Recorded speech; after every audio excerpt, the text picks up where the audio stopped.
دين عظيم جاء من وحي الإله. أعوذ بالله من الشيطان الرجيم. بسم الله الرحمن الرحيم.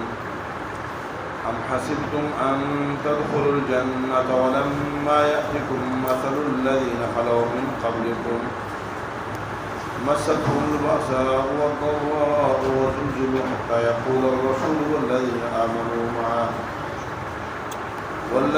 آمنوا معه متى نصر الله ألا إن نصر الله قريب.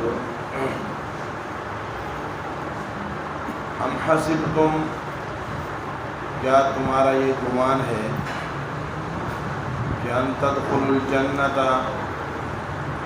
تم شروع ہی میں جنت میں داخل ہو جاؤ گے. وَلَمَّا يَأْتِكُمْ مَثَلُ الَّذِينَ خَلَوْا مِنْ قَبْلِكُمْ، حالانکہ ابھی تک تمہارے پاس وہ سخت سزائیں اور وہ سخت حالات نہیں آئے جو تم سے پہلے لوگوں کی مثالیں بن چکی ہیں، جو مثالیں بن چکی ہیں ان لوگوں کی جو تم سے پہلے گزرے ہیں. ان کی کیا ہے؟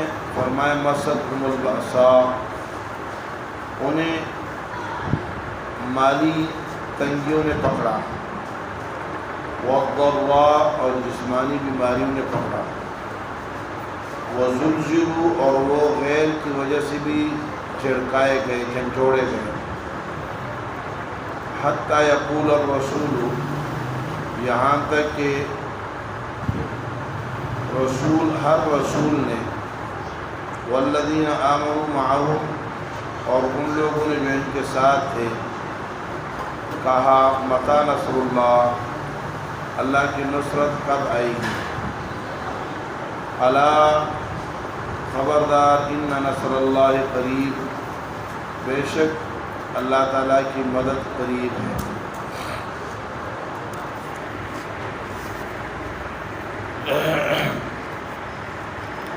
حج کے مسائل کے بعد 3 خطابات ہیں. پہلا خطاب تھا یا ایھا الذین آمنوا ادخلوا فی السلم کافہ، دین میں پورے داخل ہو جاؤ. دوسرا خطاب، دین میں پورے داخل ہو جاؤ، شیطان کی پیروی نہ کرو، کیونکہ اس سے دنیا کے اندر بھی عذاب آئے گا اور آخرت میں بھی عذاب آئے گا.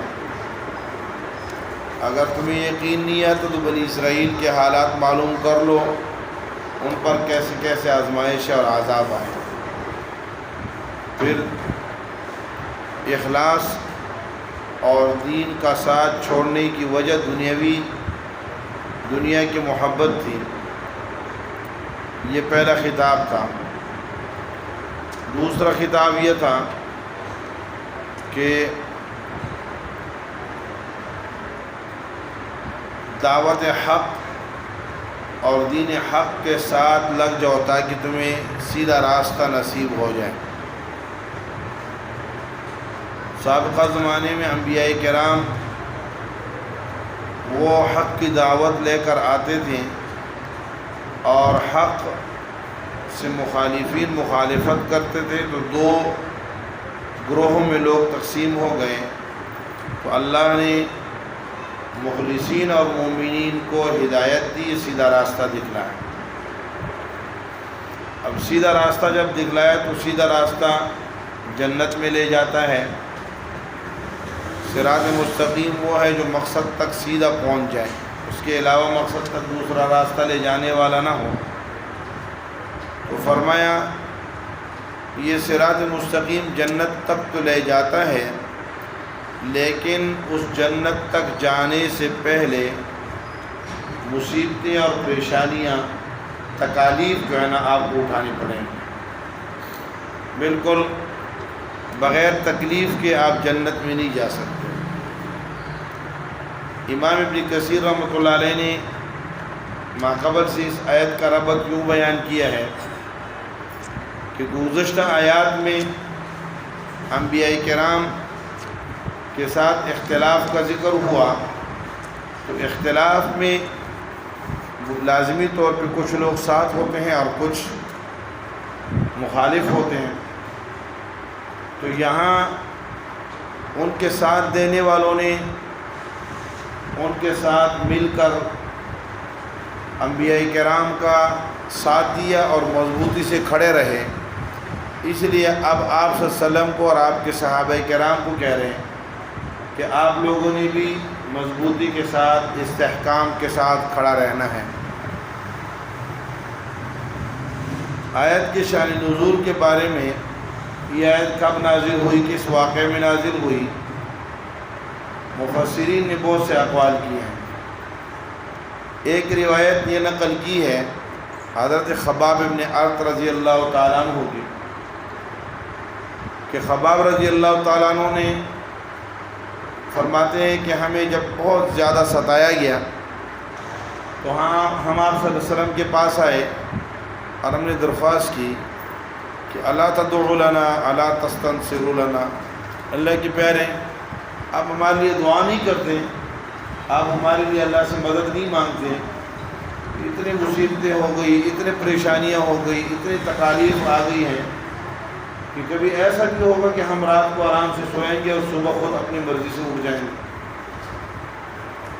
تو اس پر آپ صلی اللہ علیہ وسلم ٹیک لگا کر بیٹھے ہوئے تھے بیت اللہ شریف کی دیوار سے، تو سیدھے ہو کے بیٹھ گئے اور فرمانے لگے کہ میرے صحابہ کرام تھک گئے ہو، حالانکہ تم سے پہلے لوگوں کو آریوں کے ذریعے چیرا گیا، ان کے سر پہ آری رکھ کے جسم کو 2 ٹکڑے کیا گیا اور انہیں لوہے کے کنگیاں لا کر ان کے جسم میں رکھی گئی اور ان کے ہڈی اور گوشت کو الگ کیا گیا زندہ انسانوں، لیکن وہ پھر بھی اپنے دین پر قائم رہے اور اپنے انبیاء کرام کا ساتھ نہیں چھوڑا۔ تو تمہیں تو ابھی تک وہ حالات نہیں آئے، اس پر یہ آیت نازل ہوئی۔ لیکن یہ آیت اس واقعے پر نازل تو نہیں ہوئی، کیونکہ یہ مکے کا واقعہ ہے اور آیت مدنی ہے، تو یہ البتہ بلوا اور امتحان کے عموم میں وہ واقعہ بھی شامل ہے کہ مصیبتیں اور پریشانیاں آئی ہیں اور صحابہ کرام پر جب تنگی آئی ہے تو صحابہ کرام نے آپ صلی اللہ علیہ وسلم سے درخواست کی ہے، لیکن یہ واقعہ ان آیت کا شان نزول قرار نہیں دیا جا سکتا۔ اس لیے بعض مفسرین نے کہا کہ یہ آیت احزاب کے موقع پہ نازل ہوئی ہے، اور سورہ احزاب کے اندر بھی یہ ہے کہ ہنالک ابتلی المؤمنون وزلزلوا زلزالا شدیدا، احزاب کے موقع پہ امتحان کیے گئے مسلمان اور شدت کے ساتھ انہیں جھنجھوڑا گیا، جھڑکایا گیا۔ بعض کہتے ہیں کہ احد کے موقع پہ جب صحابہ کرام میں بگدڑ مچ گئی ہے اور شکست، وہ فتح شکست کے اندر تبدیل ہو گئی اور ایک ناگہانی آفت کی صورت بن گئی، تو اس وقت صحابہ کرام رضوان اللہ اجمعین کے بعض کے اقدام اکھڑنے لگے، تو اس پر یہ آیات نازل ہوئی، ام حسبتم ان تدخلوا الجنت۔ عطا ابن ابی رباح رحمۃ اللہ علیہ فرماتے ہیں کہ آیت اصل میں نازل ہوئی ہے جب آپ صلی اللہ علیہ وسلم مدینہ المنورہ تشریف لائے، تو چونکہ صحابہ کرام رضوان اللہ اجمعین اپنے مال وہ کفار کے پاس چھوڑ آئے تھے، گھر وہاں چھوڑ آئے تھے، کچھ بھی ساتھ نہیں تھا، اور جب ان کا دباؤ آ کر اہل مدینہ پہ پڑا تو جو معاشی سسٹم تھا وہ اوپر نیچے ہو گیا اور اس کے اندر ایک بونچال آیا، حالات خراب ہوئے، شدت آئی، سختی آئی۔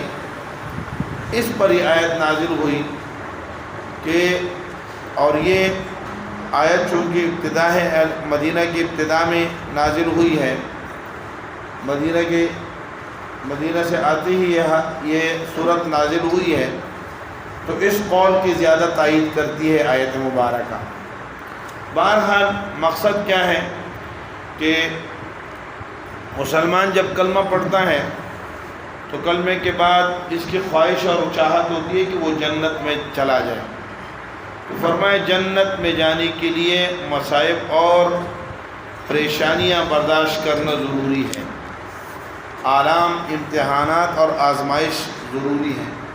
پھر ابتلا دو قسم کے ہوتے ہیں، ایک ابتلاءات کونیہ ہوتی ہیں جو اللہ کی طرف سے آتی ہیں، بیماری آ گئی، آفات آ گئی، زلزلہ آ گیا، قحط سالی آ گئی، طوفان آ گئے، فصل خراب ہو گئے، یہ کونی اور تکوینی ہوتے ہیں۔ اور کچھ تکلیفات اور ابتلاءات شرعی ہیں، فجر کی نماز گرمی میں اٹھ کے پڑھنی ہے، یہ بڑا مشکل کام ہے۔ اسی طرح سردیوں میں عشاء اور فجر کی نماز میں، اور سردیوں کے اندر جو ہے نا وضو کر کے مسجد میں آنا ہے، تو یہ بھی مشکل ہے۔ اللہ کے راستے میں جہاد کرنا ہے، جان قربان کرنی ہے، مال آتا ہے تو اسے خرچ کرنا ہے، اس میں سے زکوٰۃ دینا ہے، یہ ابتلاءات شرعیہ ہے۔ تو ابتلاءات تکوینیہ اور ابتلاءات شرعیہ دونوں آئیں گی، اور جو دونوں میں ثابت قدم رہ جائے گا تو وہ جنت میں جائے گا۔ تو فرمایا ام حسبتم، کیا تمہارا گمان یہ ہے؟ حسبان یہ اس گمان کو کہتے ہیں جو کیا ہے، جس کا کبھی اس میں یقین غالب ہو جاتا ہے اور کبھی عدم یقین غالب ہو جاتا ہے۔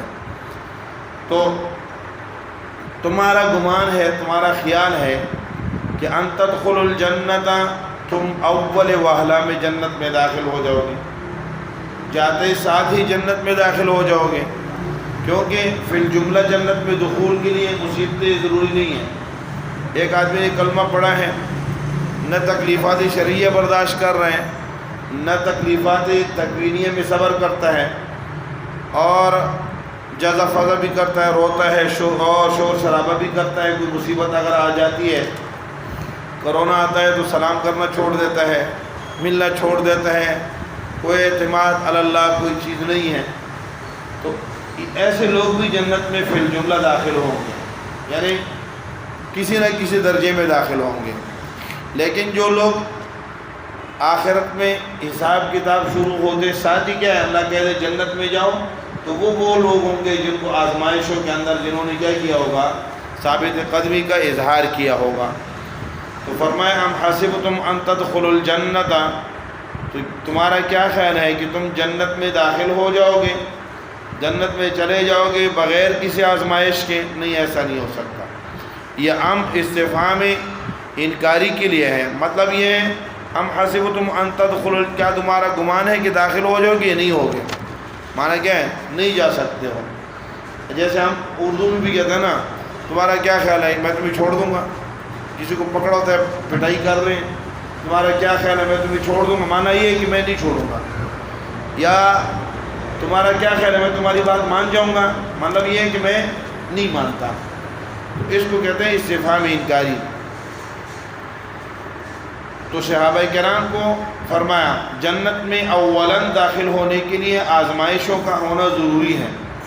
وَلَمَّا يَأْتِكُمْ مَثَلُ الَّذِينَ، اور ابھی تک نہیں آئے تمہارے پاس مصیبتیں ان لوگوں کی جو تم سے پہلے گزرے ہیں، جو لوگوں کے لیے کیا بن گئی تھی، لوگوں کے لیے کہاوتیں بن گئی تھی، فلاں کو اتنا عذاب دیا گیا۔ مثل حالات، ایسے عظیم حالات جو لوگوں کے لیے کیا بن جائیں، کہاوت بن جائے۔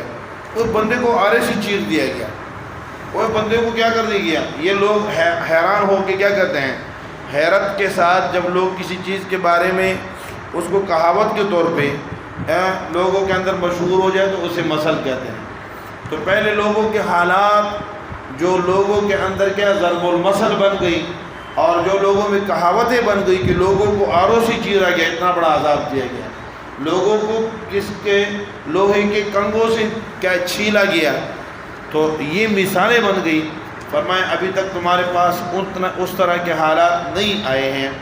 تو اس طرح کے حال، لمحہ، یہ ایک لم ہے اور ایک لمحہ ہے۔ لمحہ کا معنی ہے نہیں آیا، لم یأتی کا معنی ہے نہیں آتا، اور لما یأتی کا معنی یہ ہے ابھی تک نہیں آیا۔ یہ ابھی تک نہیں آیا کا معنی کیا ہوتا ہے؟ توقع ہے۔ ایک آدمی کسی سے پوچھتا ہے نا کہ زید مسجد میں آیا ہے کہ نہیں آیا؟ نہیں آیا، مطلب کیا ہے؟ نہیں آیا، بس امید بھی نہیں ہے اور آیا بھی نہیں ہے۔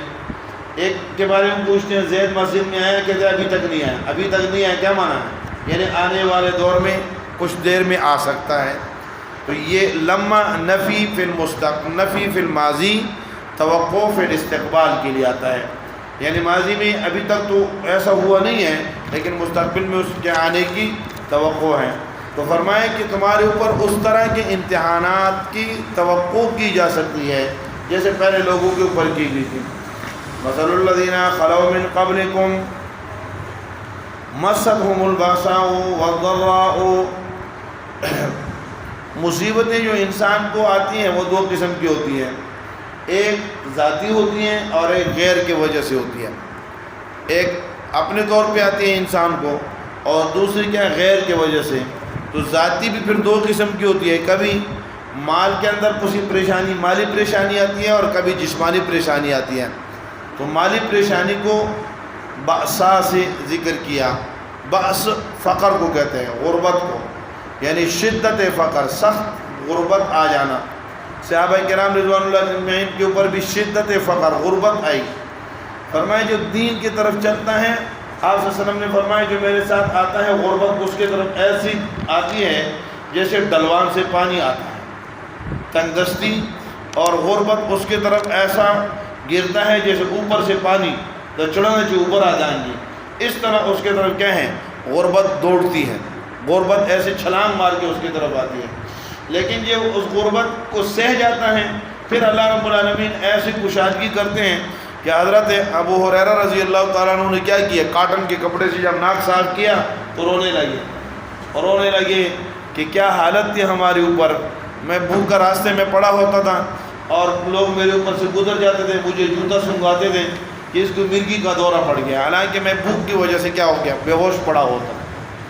تو اللہ آزمائش لاتے ہیں، تو غربت آ گئی اور تنگی آ گئی، مالی تنگی آ گئی، اس لیے دین کے ساتھ لگیں گے تو کچھ نہ کچھ مصیبتیں آئیں گی۔ جنید جمشید کہتے ہیں کہ جب میں نے دین کا راستہ، اللہ مغفرت فرمائے، اللہ ان کے درجات بلند فرمائے، جب میں نے دین کا راستہ اختیار کیا تو کہنے لگے، خود اپنا واقعہ بیان کرتے ہیں کہ میرے اوپر ایسا وقت آیا کہ میرے پاس کچھ بھی نہیں رہا، لیکن اپنی بیوی کو دعائیں دیتے تھے، شہیدہ مرحومہ، اللہ ان کی بھی مغفرت فرمائے۔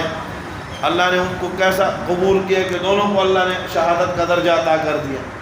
کہتے ہیں انہوں نے مجھے دلاسا دلایا کہ کوئی بات نہیں، اور پھر اللہ نے جو راستے کھولے تو وہ ایسے تھے کہ وہ سابقہ زمانے میں جب میں 1 گھنٹے کا لاکھ 2 3 لاکھ لیتا تھا، جو ہے نا لاحقہ زندگی، بعد والی زندگی وہ اس سے کئی گنا بہتر اور کئی گنا مزوں والے ہو گئی۔ اس لیے آزمائشیں آتی ہیں، لیکن آزمائشوں میں جو ڈٹ جاتا ہے پھر اللہ رب العالمین اس کے لیے کشادگیاں بھی لاتے ہیں۔ تنگی، مالی تنگی، والضراء، بیماری بھی آ جاتی ہے۔ جب بندہ غریب ہوتا ہے تو بیماریاں بھی غربت کے ساتھ آ جاتی ہیں، تنگ دستی میں بیمار بھی، کیونکہ علاج معالجہ تو ہوتا نہیں ہے اور قوت مدافعات کم ہو جاتی ہیں، وہ غذا، مناسب غذا نہیں ملتی تو پھر بیماریاں بھی آ جاتی ہیں۔ تو یہ تو اندرونی طور پہ، اپنے طور پہ جو بیماریاں آئیں، وَزُلْزِلُوا، اور دوسروں کی طرف سے بھی کیا ہے؟ جھڑکے گئے، جھنجھوڑے گئے۔ زلزلہ اصل میں کہتے ہیں، زلزلہ کہتے ہیں قیام الشیء علی اصلھا وتحرکھا ما فوق الاصل، یعنی کسی چیز کی جڑ اپنے جگہ پر برقرار رہیں اور جڑ سے اوپر اس کو کیا کیا جائے؟ ہلایا جائے۔ جڑ سے اوپر، زمین کی جڑ تو برقرار ہوتی ہے لیکن زمین ہلتی ہے، اسی اس کو کیا کہتے ہیں؟ زلزلہ کہتے ہیں۔ تو زلزلہ تو اس طرح ہلائے گئے جیسے پکڑ کے بندے کو نا ایسے جھٹکے دینا، تو دشمنوں نے جھٹکے دیے اور خوب جھٹکے دیے۔ صحابہ کرام کے بارے میں آتا ہے جنگ احزاب کے موقع میں، هنالک ابتلی المؤمنون وزلزلوا زلزالا شدیدا، شدید جھٹکائے گئے۔ تو دشمنوں غیر سے، خارج سے بھی کیا ہیں؟ جھٹکے پڑی، خارج سے بھی ان کو جھنجھوڑا گیا اور اندرونی طور پہ غربت اور فقر اور امراض نے بھی گھیرا، تو ان حالات میں حتی یقول الرسول والذین آمنوا معہ متی نصر اللہ، یہاں تک کہ رسول اور ان کے ساتھی صحابہ کہنے لگے متی نصر اللہ، اللہ کی مدد کب آئے گی۔ یہ سابقہ الرسول میں الف لام جنس کا ہے، کوئی بھی رسول، ہر زمانے کا رسول اور اس کے صحابہ، اس کے ساتھی، وہ کیا کہنے لگے متی نصر اللہ، اللہ کی نصرت کب آئے گی۔ یہ متی کا لفظ یہ کبھی استبعاد کے معنی میں استعمال ہوتا ہے، یعنی بندے کو اللہ کی نصرت دور، مدد دور نظر آئی، کتنی آتی ہے کہ نہیں آتی، شک کے معنی میں، کبھی اس معنی میں سنا کب آئے گی، کب آئے گی معنی کیا ہے، شک میں پڑ جاتا ہے، پتہ نہیں کب آتی ہے، آتی بھی ہے کہ نہیں آتی، کب متی نصر اللہ، اللہ کی نصرت آئے گی یا نہیں آئے گی۔ اور کبھی یہ متی جو ہے یہ تمنا اور آرزو کے معنی میں آتے ہیں، تو اس وقت یہ دعا کے معنی میں ہوتا ہے، یعنی متی نصر اللہ، ارمان کاش اللہ کی نصرت آ جائے، یعنی یا اللہ نصرت بھیج دے، یا اللہ نصرت بھیج دے۔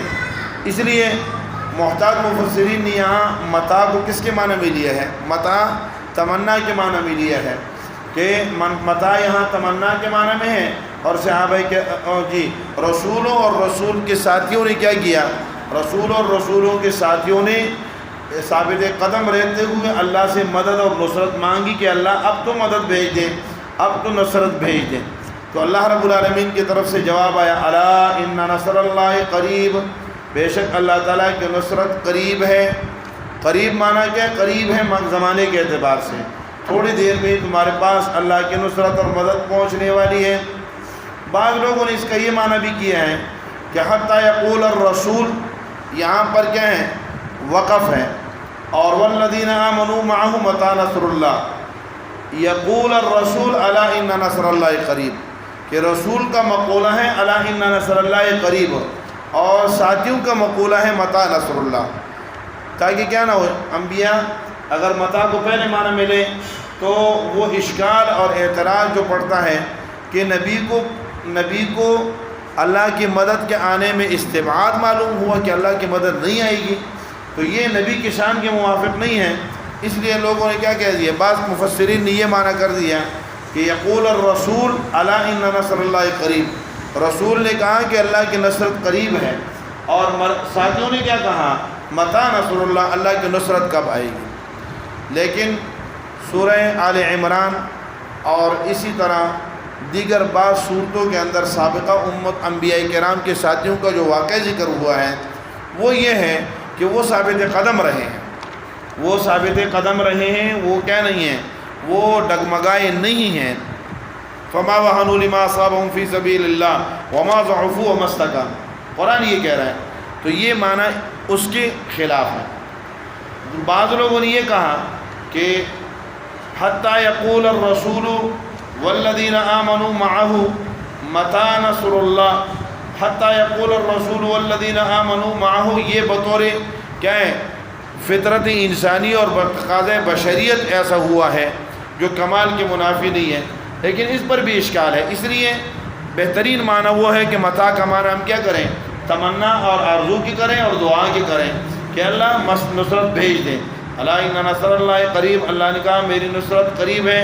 جب آپ آزمائشیں برداشت کرتے ہیں تو پھر میری مدد آتی ہے، پھر میں مال بھی کشادہ کر دیتا ہوں، پھر میں جانیں بھی مضبوط کر دیتا ہوں، اور پھر میں کیا کرتا ہوں، تعاون بھی کرتا ہوں، لیکن آپ سے کیا ہے، قربانی مقصود ہوتی ہے۔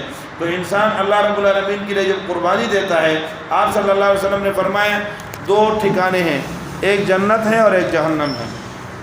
حفت الجنت بالمکارہ، جنت مشکلات کے ساتھ ڈھانپ دی گئی ہے، وحفت النار بالشہوات، اور جہنم کو شہوات سے ڈھانپ دیا گیا۔ ایک روایت میں ہے کہ جبریل علیہ السلام نے تو اللہ نے کہا جاؤ جنت کو دیکھ کر آؤ، وہ گئے جنت میں، دیکھا وہاں کیا مزے ہیں، کیا باغات ہیں، کیا حوریں ہیں، کیا مزے۔ تو واپس جب آئے تو اللہ نے پوچھا، ہاں، کہتے کوئی بھی بندہ جنت سے باہر نہیں رہے گا، سارے کے سارے جائیں گے۔ پھر اللہ نے مشکلات ڈالی، یہ مشکلات برداشت کریں گے تو جنت میں جائیں گے۔ جب جبریل علیہ السلام کو بھیجا اور مکارہ اور مشکلات سامنے رکھی کہ یہ مشکلات ہیں، یہ برداشت کریں گے جسمانی بھی اور تکوینی اور تشریعی ہر قسم کی مصیبتیں برداشت کریں گے تو تب جا کے جنت میں داخل ہوں گے۔ جبریل علیہ السلام نے کہا اللہ اب تو بہت مشکل ہے، بہت کم ہی لوگ پہنچ سکیں گے۔ جہنم دکھائی گئی، کہاں جاؤ جہنم کو دیکھو، تو جب اس کے ہولناکیاں دیکھی واپس آ کے کہا اللہ کوئی بھی نہیں جائے گا۔ پھر شہوات اور لذات کے ساتھ اس کو ڈھانپ دیا گیا، یہ مزہ یہ مزہ یہ مزہ، یہ شہوت یہ شہوت یہ مزہ۔ پھر جبریل علیہ السلام کو کہا جاؤ اب دیکھو، جب دیکھ کر آئے کہ اللہ بہت مشکل ہے کہ کوئی بچ جائے۔ ساری ہی خواہشات اور شہوات کے بندے کیا ہوتے ہیں؟ بندے پیروکار ہوتے ہیں۔ عموماً انسانی فطرت ایسی ہے جو نفسانی خواہشات اور لذات کے پیچھے دوڑتا ہے۔ تو فرمایا کہ اللہ اب تو بڑا مشکل ہے کہ کوئی بچ جائے، اس لیے آپ نے فرمایا کہ حفت الجنت بالمکارہ وحفت النار بالشہوات، جنت کو مکارہ کے ساتھ کیا کر دی گیا؟ ڈھانپ دیا گیا ہے۔ اب جو ان مکارہ میں سے گزر کے، مشکلات میں سے گزر کے پہنچے گا تو اللہ ان نصر اللہ قریب، اللہ کے نصر جو جنت کی صورت میں ہے وہ قریب ہے۔ اور جو ان مکارہ سے نہیں گزرے گا اور شہوات اور خواہشات اور لذات کے اندر رہ جائے گا تو پھر اس کے لیے جنت میں پہنچنا بڑا مشکل ہے۔